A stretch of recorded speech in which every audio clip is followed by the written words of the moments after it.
Hello, today is Wednesday, July 23rd. Welcome to episode 479 of Fault Lines, the National Security Institute's podcast that gets you quickly up to speed 3 times a week on the national security and foreign policy debates shaking up America. I'm NSI Deputy Executive Director, joined today by Advisory Board Member Lester Munson and Senior Fellows Morgan Vina and Matt Hayden. So today we'll be talking about the United States pulling out of UNESCO, I think again. This is the story about geopolitics, ideology, our role in the world stage, and also, of course, the legitimacy of UN bodies writ large. The United States was a founding member of UNESCO in 1945, but in 1984, President Reagan walked out saying that it was a corrupt Cold War tool of the Soviets.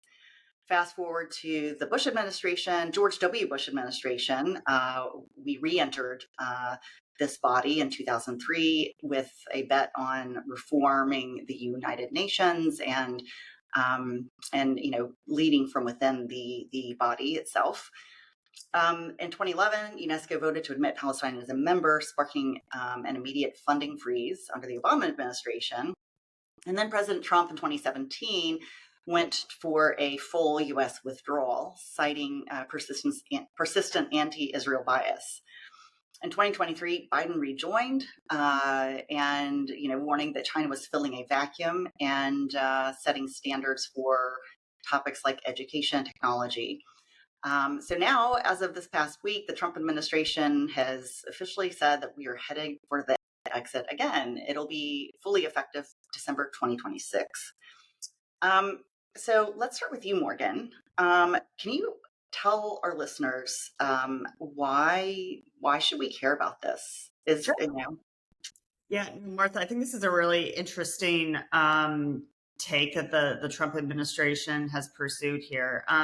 Under the UN Participation Act, the United States is barred from providing funding to UN bodies, forums, agencies, etc., that recognize the state of Palestine. And so that is why in 2011, President Obama froze funds to UNESCO begrudgingly. And as a result of that, the United States went into millions and millions of dollars, hundreds of millions of dollars into arrears. And then I think we fast forward to Trump 1, and the Trump administration withdrew from UNESCO. And what is significant about this is that when President Trump issued his executive order upon entering office, he called for a review of U.S. participation in UNESCO. So the United States currently is a member and will be a member until December, in which our membership will expire now that Secretary Rubio has announced U.S. withdrawal. But the point being is that this executive order called for a 90-day review to actually determine whether or not it is in the U.S. national security interest to be a member of UNESCO. Whereas in the first administration, the administration argued that UNESCO was not in the U.S. national security interest. UNESCO, uses its international platform to try to distort and rewrite history, particularly with respect to Israel and China. And more specifically, again, there are laws on the books here that recognize that any UN recognition of the state of Palestine is an automatic freeze on U.S. funding. So it's unique here, and it's interesting that the Trump administration actually took a very thoughtful and careful approach here to determine whether or not it is in the U.S. national security interest to stay or withdraw from UNESCO. I will note that this was combined with a review of all UN agencies, and frankly, that the deadline for that review is actually past due at this point. I would actually encourage folks to take a look at Brett Schaefer's analysis over at the American Enterprise Institute, because he's actually reviewed this for everyone to sort of take a look at what agencies are actually worthwhile for the U.S. to remain in. So I encourage everyone to take a look at that. Matt, we'd love to go to you next. What does this signal, or how does this fit into the overall Trump foreign policy agenda? just kind of, can you bring us back, to a big picture scenario and describe what you're seeing?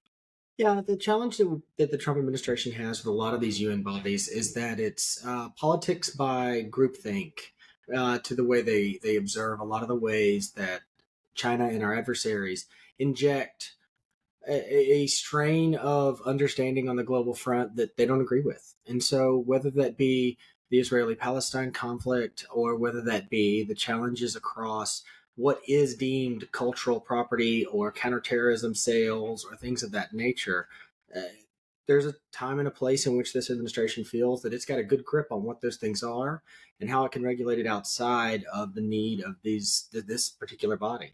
And so it's not necessarily a surprise to see them withdraw from this organization following withdrawal in Trump 1 or Trump 45. And so we're seeing history repeat with a Trump administration that sees that the oversight and advisory operations of this organization aren't worth, candidly, the investment that they're cutting back on to scale back the overall federal spend.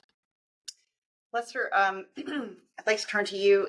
I know we have known each other since, many eons ago, working on Capitol Hill. And I'm sure you recall this as well, receiving, many letters from constituents, asking our senators to pull out of the United Nations writ large. And I'm just curious to get your take. The UN, it seems to me, has unfortunately become a tool for our adversaries, especially Russia and China. So, what is your take? Not just UNESCO, but the United Nations in general. To what extent does it have legitimacy anymore? Given that one of the Security Council members, invaded its neighboring country and has committed war crimes. What say you? Well, I think if you go back decades to the the origins of the UN and the UN Charter in San Francisco after World War II and such, it was the whole point of the UN is to provide a forum for international diplomacy for the purpose of avoiding military conflict between nations. It's certainly an admirable goal. I don't know who would disagree with that idea. The implementation of it, of course, has been fraught with great peril since we're humans and we are flawed and we like to fight. And there's plenty of examples, including Russia invading Ukraine, of failures of the idea of the UN. That doesn't mean the whole thing is a bad idea and shouldn't be supported by the US in some manner. I think the UN has gotten way over its skis, and there's been some mission creep into a bunch of areas that are really of very little utility except to a bunch of activists. And generally speaking, if activists are involved, I'm probably opposed to it. That's just kind of my going in presumption. And so if you could kind of eliminate a lot of the ridiculous social activism from the UN and just focus on its principal purpose, which is diplomacy between nations for the purpose of avoiding military conflict, great. We should spend some money on that. UNESCO is pretty far afield of those things. The operative question, I think, on this is whether the US pulling out entirely actually helps us achieve our goals or doesn't help achieve our goals. The Biden administration thought it was important to engage and spend some money and have a presence. I'm not really sure that worked. I'm also not convinced that the Trump administration pulling out is really going to have a better outcome. I think it might be more interesting to stay in UNESCO, but radically reduce our funding of some of these ridiculous initiatives, but be a presence there and be a voice and try to persuade others to come in our direction and have a more modest view of the purpose of these international organizations.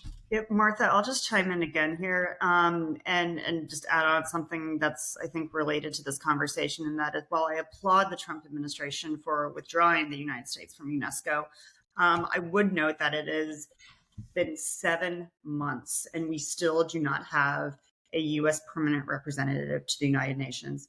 As a matter of fact, we just had earlier this month 3 ambassadors to the UN have their confirmation hearings. Mike Waltz, notably, had his confirmation after 2 of the ambassadors that would report to him We are 2 months out from the UN General Assembly's high-level week, and we still do not have a U.S. permanent representative. And Congress, or excuse me, the Senate, is likely going to be going on recess here for an entire month. So I think that, when we look at our footprint and our presence at the UN, specifically at the UN Security Council in New York, and to Les's point, that if the UN really is a body in which is intended to prevent wars, the UN Security Council is the place where the United States needs to play here. And right now, we don't have any representation, and that needs to be resolved. Shame on Democrats for hobbling American diplomacy for political purposes. Shame on them. Well, you heard it here on Hotlines. No, I think we can all agree that, we should have some level of presence at the United Nations. UNESCO might not be really up to the level of being worthy of our participation, or maybe it is. I think time will only tell, and the proof, we will see it as things unfold. Maybe this was the right decision, and we'll find out. But, obviously the two different approaches have been tried by various presidents, and not unlike diplomacy with Russia, I might add. We see how effective that has been, trying different methods, and you end up with the same result, it seems like, with the United Nations, maybe an immovable object of sorts. Well, on that note, that is a wrap. Thank you, as always, to Kelly Crowley, Taylor Lane, Colin Jennings, and the NSI team for help producing today's episode. Join us on Friday, July 25th for another episode of Hotlines that gets you up to speed fast on the foreign policy and national security debates shaking up America. We're on YouTube, so check out our channel for a video. And if you like what you've heard or saw, be sure to rate, review, and subscribe.